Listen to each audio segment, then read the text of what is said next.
Hedge Nordic, your single access point to the Nordic hedge fund industry. In this interview, Eugene from Hedge Nordic talks with Staffan from Adrigo about the Nordic small and mid-cap focused fund he manages. Enjoy the discussion. How do you describe Adrigo small and mid-cap to those who don't yet know your fund?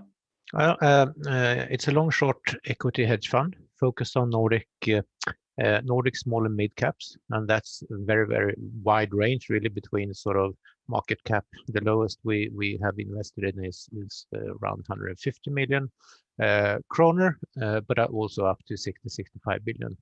So very wide range. And your strategy focuses on three main building blocks. So you have the core five, then high potential, and dynamic. What is the rationale behind each of those blocks? Well, sort of core five, that's really where we have a very long-term view. Usually we have between 2 and 5 years horizon in those investments. And there we look really for significant change within the company or within the industry.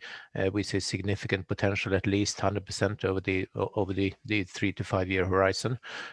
We'd like to invest together with very good managements, etc. The dynamic part, that is a part where we have significant lower or shorter time period or horizon. There we take everything between a month up to 12 months, really. So that's really more of a trading intensive part of the portfolio. And then we have the high potentials, and high potential that is also of a more long-term horizon, and that we don't look for a doubling. I mean, we look for much more from those, and usually these are very small companies going sort of below the radar screen of the traditional small cap funds as well. Yeah, and at any given point in time, how many long and short positions do you have in each building block? I would say sort of core five, well, you can say core 4 to 6, basically. In the dynamic part, we have roughly 15, and the high potentials around 10. So the total portfolio, maximum 30 positions on the long side. And that is both long and short? Yeah, on the short side, I would say that we tend to have around 25 individual positions. Then we also can have index futures, small part, but we usually like to really short individual stocks. And looking at the core five portfolio, because I think that's one of the main drivers of returns over time, what are the main characteristics that you want to see in the companies in this bucket?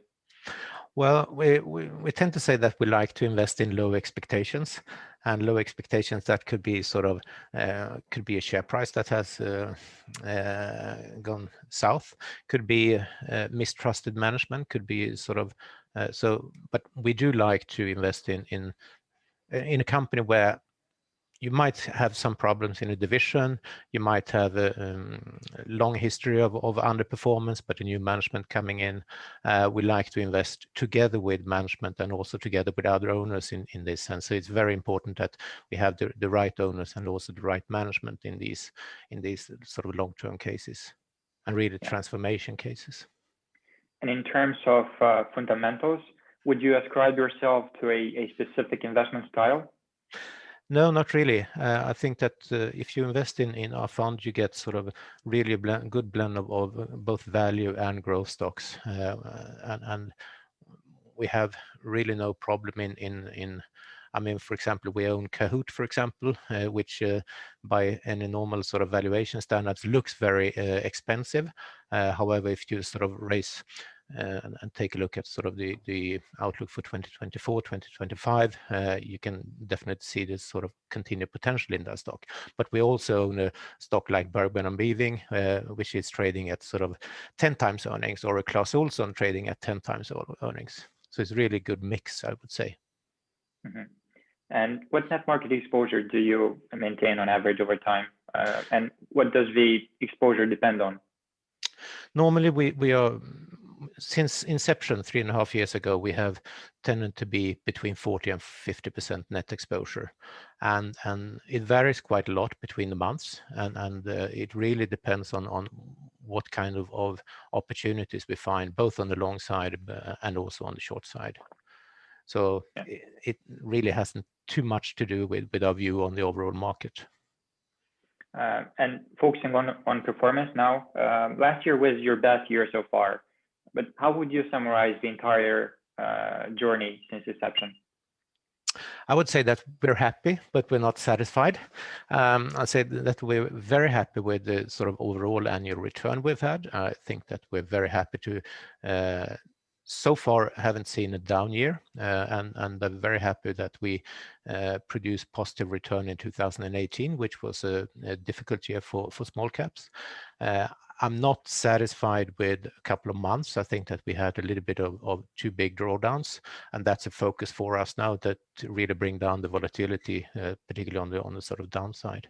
And looking at the entire universe of long-short equity managers in the Nordics, what do you think makes you different? What do you think makes you stand out from other managers? I think that firstly, we're truly Nordic. I mean, normally I would say that we have probably 50% of the portfolio in Sweden, but we really dig into the other markets. I think that we are really stock pickers, so we love to find new companies, and I also think that we have we have demonstrated that we have the ability to find undiscovered stocks. Hedge Nordic, your single access point to the Nordic hedge fund industry.